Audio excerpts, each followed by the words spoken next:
ചോദ്യങ്ങൾ കുട്ടികളോട് ഉത്തരത്തിൽ മുഖ്യമന്ത്രി സർക്കാരിന്റേത് തെരഞ്ഞെടുപ്പ് ക്യൂസ് എന്ന ആരോപണം. സ്കൂൾ കോളേജ് വിദ്യാർത്ഥികൾക്കായി തിങ്കളാഴ്ച ആരംഭിച്ച ചീഫ് മിനിസ്റ്റേഴ്സ് ട്രോഫി ക്യൂസ് മത്സരത്തിലെ ചോദ്യങ്ങൾ പൂർണ്ണമായും ഇടത് സർക്കാരിന്റെ പരസ്യ പ്രചാരണമാണെന്നും പല ചോദ്യങ്ങളുടെയും ഉത്തരം മുഖ്യമന്ത്രി എന്താണെന്നും ചൂണ്ടിക്കാട്ടി കോൺഗ്രസ് അനുകൂല അധ്യാപക സംഘടനയായ KPSTA രംഗത്ത്.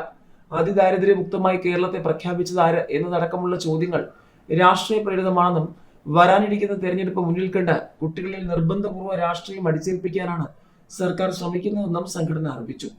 SSLC ഹയർ സെക്കൻഡറി പൊതുപരീക്ഷകൾ പടിവാതിൽക്കൽ എത്തി നിൽക്കുന്ന സാഹചര്യത്തിൽ കരിക്കുലത്തിന് പുറത്തുള്ള വിഷയത്തിൽ പൊതുവിദ്യാഭ്യാസ വകുപ്പ് കുട്ടികൾക്കായി സംഘടിപ്പിക്കുന്ന ക്വിസ് അവരെ കൂടുതൽ സങ്കീർണതയിലേക്ക് തള്ളിവിടുമെന്നും അധ്യാപക സംഘടന വ്യക്തമാക്കുന്നു. കുട്ടികളുടെ മാനസികാവസ്ഥ ഉൾക്കൊണ്ട് പരിപാടി അടിയന്തരമായി പിൻവലിക്കണമെന്ന് KPSTA സംസ്ഥാന കമ്മിറ്റി ആവശ്യപ്പെട്ടു. സ്കോളർഷിപ്പുകൾ അടക്കം പലതും വർഷങ്ങളായി കുട്ടികൾക്ക് ലഭിക്കുന്നില്ല. ഉച്ചഭക്ഷണ തുക ലഭിക്കണമെങ്കിൽ ഹൈക്കോടതിയിൽ പോകേണ്ട സാഹചര്യമാണുള്ളത്. പൊതുപരീക്ഷ വാലുവേഷൻ തുക പോലും നൽകാൻ തയ്യാറാകാത്ത സർക്കാരിന്റെ ലക്ഷങ്ങൾ വാഗ്ദാനം നൽകിയുള്ള ക്യൂസ് ആശങ്കയോടെ മാത്രമേ കാണാൻ സാധിക്കൂ. CM ക്യൂസുമായി ബന്ധപ്പെട്ട് സർക്കാർ ഇറക്കിയ ഉത്തരവ് അടിയന്തരമായി പിൻവലിക്കാത്ത പക്ഷം ശക്തമായ ജനകീയ പ്രക്ഷോഭവും നിയമ പോരാട്ടവും നടത്തുമെന്ന് സംസ്ഥാന പ്രസിഡന്റും ജനറൽ സെക്രട്ടറിയും അറിയിച്ചു. കേന്ദ്ര പദ്ധതികൾ പ്രധാനമന്ത്രിയുടെ പേരിൽ അവതരിപ്പിക്കുന്നതിനെ രാഷ്ട്രീയമായി എതിർക്കുന്ന സംസ്ഥാന സർക്കാർ മുഖ്യമന്ത്രിയുടെ പേരിൽ ആരംഭിച്ചതും പേര് മാറ്റിയതുമായ പദ്ധതികളും ട്രോഫികളും ഏറെ. സർക്കാർ പദ്ധതികളെ കുറിച്ച് സ്കൂൾ കോളേജ് വിദ്യാർത്ഥികൾക്കായി സംഘടിപ്പിക്കുന്ന ചീഫ് മിനിസ്റ്റേഴ്സ് മെഗാ ക്യൂസിന് പുറമെ പൊതുവിദ്യാഭ്യാസ ഉന്നത വിദ്യാഭ്യാസ വകുപ്പുകളിൽ വേറെയും പദ്ധതികൾക്ക് മുഖ്യമന്ത്രിയുടെ പേരിട്ടിട്ടുണ്ട്.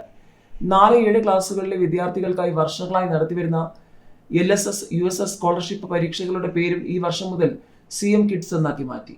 കഴിഞ്ഞ ബജറ്റിലൂടെയായിരുന്നു പേരുമാറ്റ പ്രഖ്യാപനം. പേരുമാറ്റിയെങ്കിലും വർഷങ്ങളായുള്ള സ്കോളർഷിപ്പ് കുടിശ്ശിക തീർക്കാൻ ബജറ്റിൽ കാര്യമായ വകയിരുത്തലൊന്നും ഉണ്ടായിട്ടുമില്ല. സംസ്ഥാന സ്കൂൾ കായികമേളയിലെ ഓവറോൾ ചാമ്പ്യന്മാർക്ക് മുഖ്യമന്ത്രിയുടെ പേരിലുള്ള സ്വർണ്ണ ട്രോഫി ഏർപ്പെടുത്തിയത് ഈ അധ്യയന വർഷമാണ്.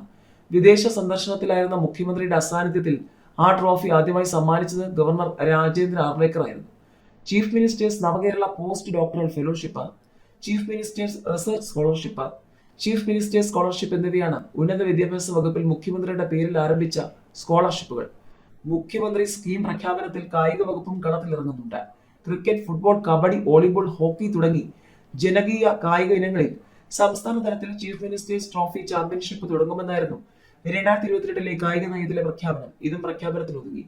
നൈപുണ്യ പരിശീലനം നേടുന്നവർക്കും മത്സര പരീക്ഷകൾക്ക് തയ്യാറെടുക്കുന്നവർക്കും സാമ്പത്തിക സഹായം നൽകാനായി തൊഴിൽ വകുപ്പ് ആരംഭിച്ച പദ്ധതിയാണ് CM കണക്ട് ടു വർക്ക്. മുൻപ് പോലീസ് മെഡലുകൾ മാത്രമാണ് മുഖ്യമന്ത്രിയുടെ പേരിൽ ഉണ്ടായിരുന്നതെങ്കിൽ പിന്നീട് മികച്ച പോലീസ് സ്റ്റേഷനുള്ള ട്രോഫിയും മുഖ്യമന്ത്രിയുടെ പേരിലായി.